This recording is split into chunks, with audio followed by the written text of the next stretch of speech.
Welcome to In the Huddle. We've been catching up with the former Okanagan Sun head coach, Jay Christensen, the head coach of the Sun in 2004 when this team last won the Cullen Cup.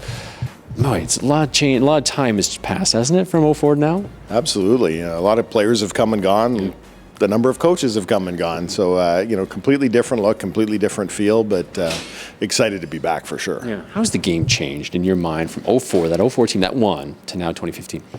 You know what? I think the biggest change is the systems that the guys are running nowadays are much more similar to a CFL offense, to high-level college, U.S. college, obviously with Coach Shane's input. It's a lot more. There's a lot more study time going on, and a lot more.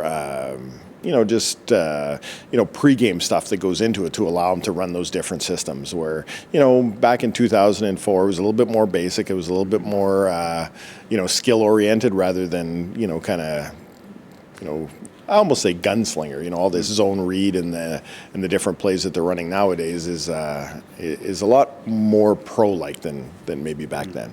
2004 was also the Jeff Halverson year. Do you remember much about that year and that season and how that motivated the team?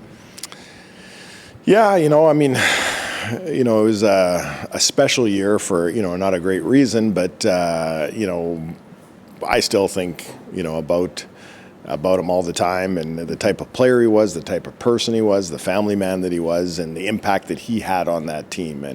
And you still, I'll run into guys from that year, and he's, the first person they want to talk about, and again, how, 11 years later, he still has an impact on their young lives. Mm-hmm. You passed the ball not a lot in that game. If you remember much, you beat the Victoria Rebels, which is interesting because this year's Sun hosts another island team in the Vancouver Island Raiders. But so there's some similarities there. But you didn't pass the ball a lot in that game. You ran the ball a whole heck of a lot. This year's edition seems to be throwing the ball a lot more, something that you like to do. Would you like to coach this team and be a pass-first offense? Oh, I'd love to coach this team. I mean, especially on the passing side, both our quarterbacks are phenomenal athletes, great pivots, strong arms, smart, intelligent guys, mobile as well, not just stand in the pocket and have to heave the ball kind of guys. So you could be a lot more creative with them.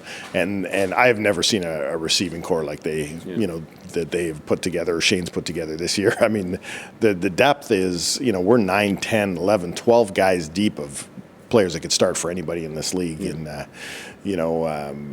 the different things that you could do, and not only are they great receivers physically, but you look at the graduating core, the veteran core, Patchell and Huber and Kyle Kawamoto coming in from SFU. These are cerebral football players. So you can, I remember when I first got here, you roll out your playbook and then you go, okay, we better roll back a little bit because, these guys aren't in meetings, 4 hours a day studying this stuff. So let's, for lack of a better term, dummy it down, right? And the guys that we have this year, I mean, you could open that playbook wide open and be creative, and which is, as a coach, what you really look for. I guess when the Raiders were in their heyday with the Andrew Harrises and Jordan Yancey's, it's somewhat similar, wouldn't it be? That's still painful. Yeah, I was going to say, because... Yeah, well, I mean, similar to, 2004, you talk about how we didn't pass the ball a lot. We had Jeff Halverson in the backfield. We didn't need to pass the ball a lot. And, you just, as much as, to me, it's exciting to have a vibrant passing game, it was exciting to watch Jeff run the football and do the things that he did. And, Nanaimo was very, very similar to that. I mean, Jordan Yance, incredible player. They had a decent cast of receivers, not the depth or, maybe the quality that we have this year, but they had some guys that could play. But, I mean, Andrew Harris was his special football player, right? I like to joke that he was my demise as a coach here.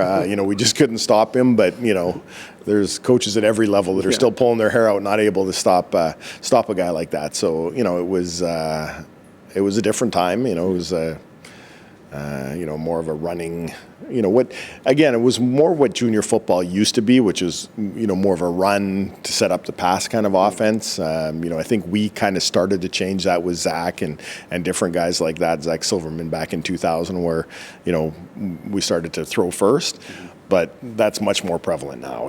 For teams to be successful, it's pretty tough in junior football to march the field a number of times just by running the ball. Eventually, you're going to get stuffed. Something's going to happen. You need to be able to open it up and open up the playbook and open up the field, stretch the field, and that's what you're seeing a lot more of nowadays. You've been a part of a handful of championship games. Do players get nervous? Do you think coaches will be nervous on Sunday? I think so. I think I noticed that I was a little bit more jittery as a coach than I was as a player. Really, as a player, I wasn't terribly jittery at all. And part of that is, as a coach, you can't go onto the field and execute, right? So you can put in the time, you can do the film work, the game planning, get everything that you can do ahead of time.